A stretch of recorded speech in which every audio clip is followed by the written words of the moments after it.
Om Swastiastu. Selamat pagi saudara, apa kabar Anda hari ini? Semoga selalu dalam keadaan bahagia, sehat dan tentunya sukses dan sehat menjalani kegiatan pada hari ini.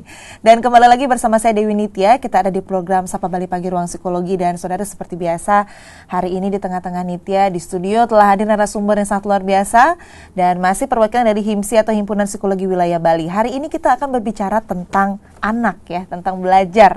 Kita akan berbicara tentang Merdeka Belajar untuk Anak Bahagia. Dan di sebelah Nitya sudah ada Bunda Agus binti Koiriah, SPC MC MNLP Psikolog. Dan kita akan langsung berbincang dengan narasumber kita, Bunda Agus, terkait dengan Merdeka Belajar untuk Anak Bahagia. Kita akan langsung sapa narasumber kita hari ini. Selamat pagi Bunda Agus. Selamat pagi Mbak Nitya. Sehat ya selalu, Alhamdulillah selalu sehat. Kita di masa pandemi ini harus tetap sehat dan bahagia ya Bunda ya. Hari ini topiknya seru ya Bunda ya, karena kita juga sering di rumah aja, agar unik ya untuk teman-teman saudara-saudara semua di rumah. Kita akan berbicara tentang Merdeka Belajar Anak Bahagia gitu temanya hari ini. Tentunya Bunda Agus, sekarang saat pandemi COVID-19 kan kita lebih banyak di rumah aja Bunda Agus ya, jadi orang tua mau nggak mau harus ikut berperan juga dalam pola asuh anak, kemudian mendampingi anak belajar. Tapi sebelum kita berbicara ke sana Bunda Agus, saya mau tahu dulu nih Bunda Agus, anak bahagia nih. Karena kalau yang Nitya tahu kan bahagia ya udah dia ketawa, dia main sama teman-temannya itu udah bahagia gitu. Tapi kalau dari psikolog sendiri sebenarnya anak bahagia itu seperti apa sih Bunda? Oke. Selamat pagi pemirsa di rumah, selamat pagi Mbak Nitya. Iya. Unik ya kalau ngomongin soal anak nggak ada habisnya gitu loh. Apalagi dikatakan anak bahagia itu seperti apa. Ini anak bahagia dalam definisi harfiahnya bahwa anak terpenuhi secara psikis, kebahagiaan jiwanya, juga kebahagiaan fisiknya. Jadi rohani dan jasmaninya terpenuhi. Itulah anak bahagia. Berarti nggak cuman kalau anak tertawa gitu dia dikatakan bahagia. Bahagia, nggak juga. Karena ada psikisnya gitu ya Bunda. Iya, karena kan kalau dikatakan bahagia itu tertawanya tertawa lepas dalam lubuk hati yang paling dalam ya. Jadi seperti itu. Jadi memang dikatakan bahagia ketika terpenuhi kebutuhan psikis. Baik. Iya. Berarti kita harus peka sebagai orang tua ya Bunda ya. Sangatlah. Untuk tahu kira-kira selama ini anak kita sudah bisa bahagia belum gitu. Orang tua berarti juga harus observe, apalagi selama ini menghabiskan waktu banyak di rumah aja sama anak. Berarti orang tua harus peka ya Bunda ya. Sangat peka. Itu anak bahagia berarti memang lininya banyak gitu ya, dari psikis, kemudian fisiknya dan seperti mana. Kita belajar tentang Merdeka Belajar gitu. Kalau Merdeka Belajar itu kayak gimana Bunda? Iya. Merdeka Belajar yang sekarang didengungkan oleh Menteri Pendidikan dan Kebudayaan kita ya, Pak Nadiem Makarim, adalah merdeka dalam berpikir ya. Jadi bagaimana anak-anak kita diberikan ruang untuk mengeksplor potensi-potensi dari tumbuh kembang yang dimiliki oleh anak. Baik. Sehingga anak mampu mengembangkan potensi-potensi yang ada pada mereka. Jadi contohnya banyak sekali yang tanpa kita sadari ternyata kita bukan memerdekakan anak dalam proses belajar, namun malah membenggu dalam proses belajarnya. Itu tanpa sadar ya Bunda? Tanpa disadari. Tanpa disadari. Iya. Berarti sebelum kita berbicara tentang terbelenggu yang tanpa disadari nih Bunda, dalam Merdeka Belajar tadi sudah disebutkan kita salah satunya itu adalah memberikan ruang untuk anak memilih gitu dan mengembangkan potensinya dia. Berarti yang berperan dalam Merdeka Belajar ini siapa saja Bunda? Berarti tidak hanya guru, sebatas guru ya Bunda ya? Iya, tentunya kita perlu kerjasama dalam memerdekakan proses belajar pada kita semua, khususnya anak ya. Jadi seperti itu adalah peran orang tua sangatlah penting untuk mampu bekerja sama juga dengan guru dan lingkungan. Artinya link ini tidak bisa terlepas dari satu sama lain. Dan peran yang paling utama tentunya adalah orang tua. Baik. Jadi seperti itu. Meskipun yang kita tahu selama ini ya guru gitu tugasnya mendidik, memberikan pendidikan gitu ke anak-anak. Ternyata memang orang tua berperannya paling penting ya Bunda ya? Iya, kenapa orang tua memang harus berperan penting? Karena sejatinya pendidikan ini awal prosesnya adalah dari rahim seorang ibu. Edukasi itu sudah dimulai, malah mungkin sebelum proses edukasi di dalam rahim itu terjadi, edukasi itu sudah terjadi kan gitu ya. Di berbagai agama apapun itu kan sudah ada katakanlah cara dan sebagainya, itu kan edukasi. Bagaimana cara katakanlah kita beretika, bagaimana cara kita berbicara, bagaimana cara kita katakanlah belajar mengetahui segala hal dan sebagainya gitu. Akhirnya dimulai ya awalnya adalah dari rumah. Nah, dari rumah itu siapa?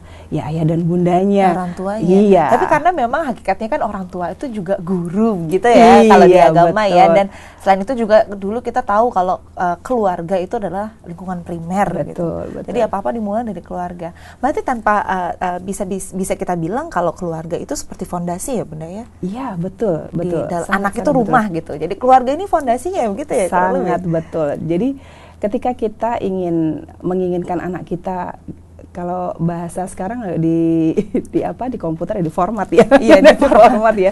Jadi ya yang memformat adalah ya kedua orang tuanya lah gitu loh. Orang tua akan menjadikan anaknya seperti apa, balik lagi ayah bundanya lah yang memformat ulang tadi akan membentuk seperti apa kelak anak-anakku. Ya saat ini kita ada di sini pun itu adalah proses dari bagaimana kedua orang tua kita membentuk diri kita seperti apa. Ya meskipun memang akhirnya kembali lagi ya. Akhirnya meskipun memang lingkungan gitu juga berperan cukup besar ya Bunda ya dalam pergaulan atau pendidikan juga. Tapi memang karena fondasi itu yang paling penting ya Bunda ya. Kalau fondasinya kuat, ya nanti mau di bahannya apapun. Nah itu dia. Kalau kita bangun rumah kan pasti akan akan ada fondasi-fondasi khusus yang terpenuhi. Sama dengan pendidikan juga seperti itu. Ketika dasar fondasi itu cukup untuk anak, maka akan dikembangkan seperti apapun. Anak akan memilih menjadi apapun, itu ya akan mulus lebih gitu ya. Bukan mulus ya, akan lebih mudah katakanlah seperti itu. Kalau saya mengasosiasikan kita bikin sayur gitu ya kan gitu ya. Dari pendidikan akhirnya ke bumbu masak gitu ya.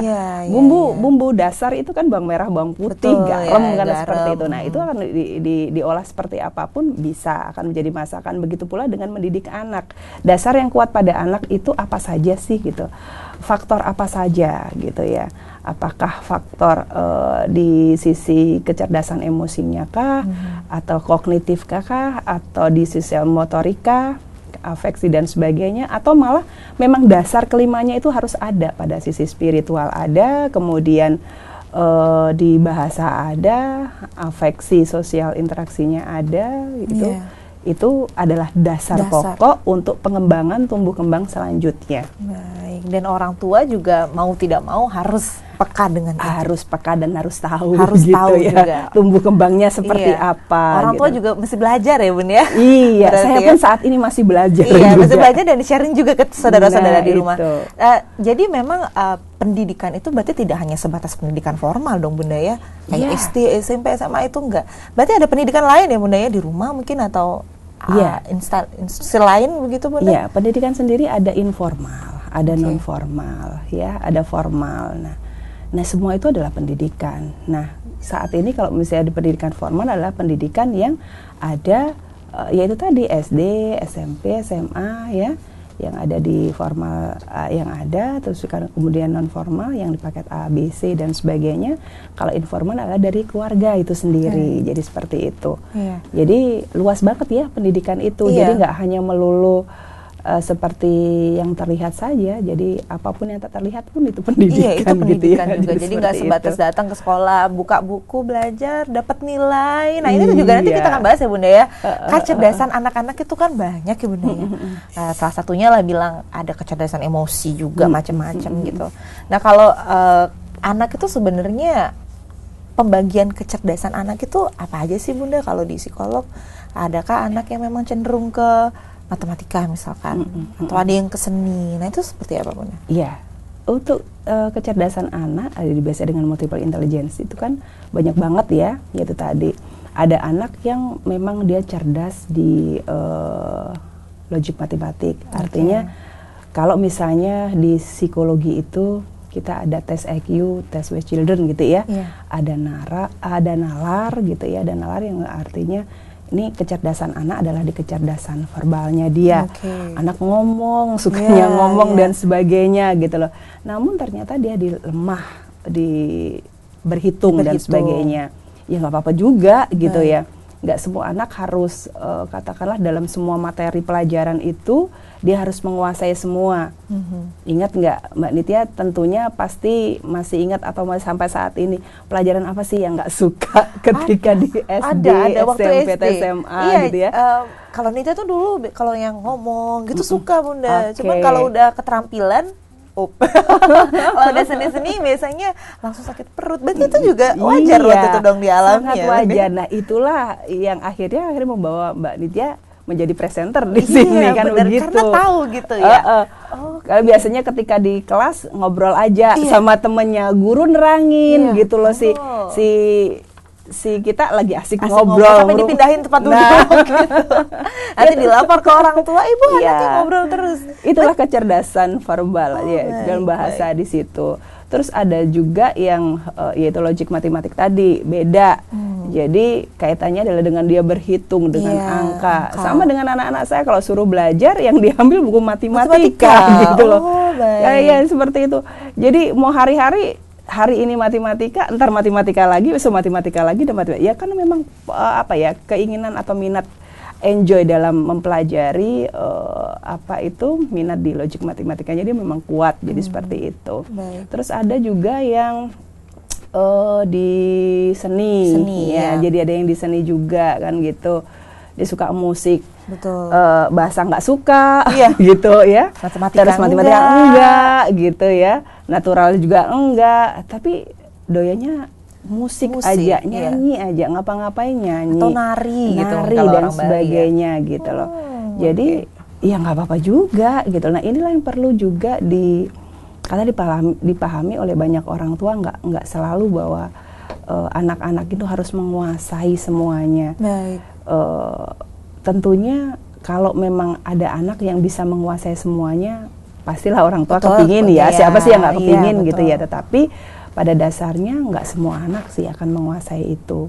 Jadi tidak harus semuanya dipelajari oleh anak, tetapi apa yang menyenangkan. Kalau kita di talent mapping itu ada 4E ya. Jadi ada enjoy, terus kemudian easy, excellent, dan earn.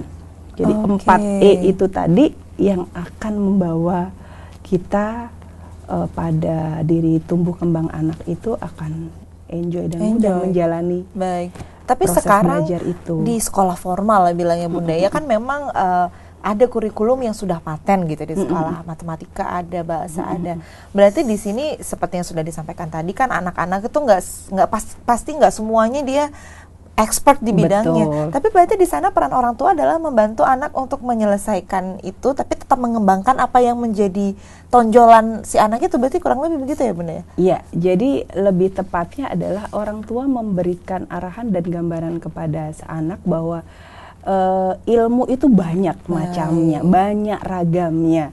Nah, kamu bisa mempelajari semuanya, tapi bukan berarti kamu harus mampu untuk belajar semuanya, gitu loh. Jadi di sini diberikan ruang tetap untuk belajar semuanya, tetapi tidak dipaksakan untuk kamu harus bisa semuanya. Iya betul. Itu. Ya jadi itulah ya kayak dibilang banyak loh ada ilmu yang bisa kamu pelajari yang nanti juga akan berguna nih. Jadi adik harus selesaikan dulu ini. Nanti urusan dia suka matematika atau apa juga orang tua harus punya peka juga sama itu sehingga itu yang lebih dikembangkan begitu ya Bunda. Oke, berarti memang sebagai orang tua itu kita juga harus belajar, saudara, belajar mengerti anak, kemudian disesuaikan juga sama keadaan sekarang gitu Bunda ya. Nanti kita akan bahas lagi Bunda di segmen selanjutnya itu tentang tujuan mendidik anak itu seperti apa. Apakah selalu melulu nilai atau ada goals? Tapi kita bahas setelah satu ini ya Bunda ya. Saudara, kita masih akan membahas tentang bagaimana kita merdeka belajar untuk anak ya, demi mencapai anak yang bahagia. Tapi setelah segmen yang satu ini, untuk itu jangan kemana-mana, tetap di Sapa Bali Pagi, Ruang Psikologi.